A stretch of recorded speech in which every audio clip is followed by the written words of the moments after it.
And as he came out of the temple, one of the disciples said to him, "Look, teacher, what wonderful stones, and what wonderful buildings." And Jesus said to him, "Do you see these great buildings? There will not be left here one stone upon another that will not be thrown down."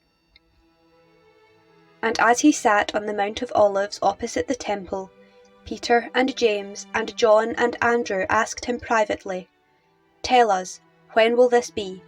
And what will be the sign when these things are all to be accomplished?" And Jesus began to say to them, "Take heed that no one leads you astray. Many will come in my name, saying, 'I am he,' and they will lead many astray.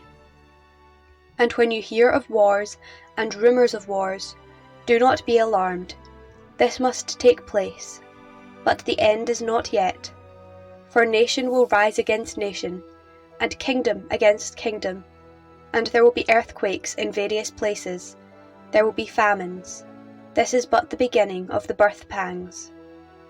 But take heed to yourselves, for they will deliver you up to councils, and you will be beaten in synagogues. And you will stand before governors and kings for my sake, to bear testimony before them. And the gospel must first be preached to all nations.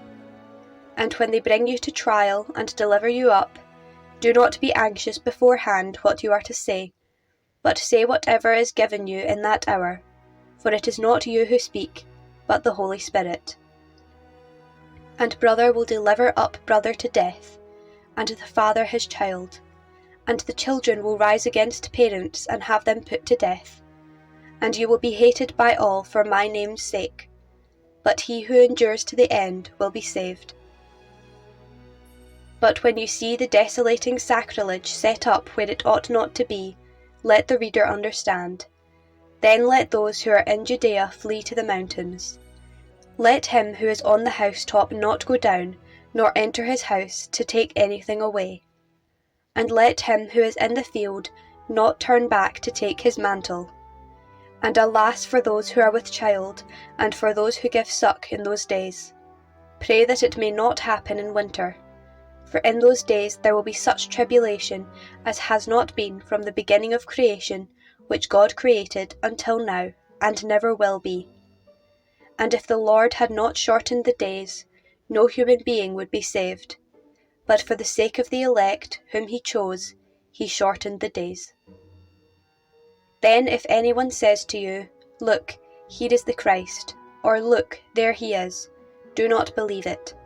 False Christs and false prophets will arise and show signs and wonders, to lead astray, if possible, the elect.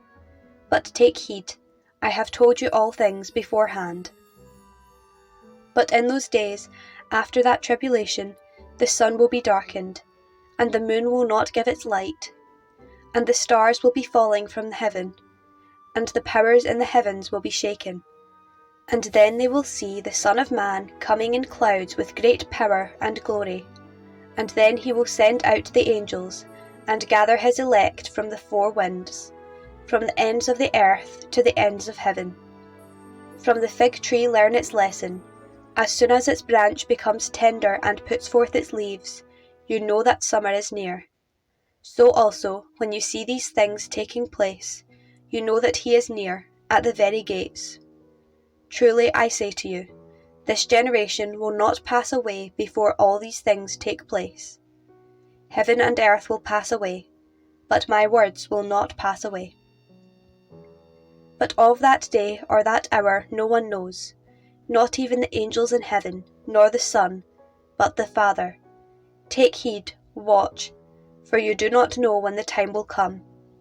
It is like a man going on a journey, when he leaves home and puts his servants in charge, each with his work, and commands the doorkeeper to be on watch. Watch therefore, for you do not know when the master of the house will come, in the evening, or at midnight, or at cockcrow, or in the morning, lest he come suddenly and find you asleep. And what I say to you, I say to all, watch.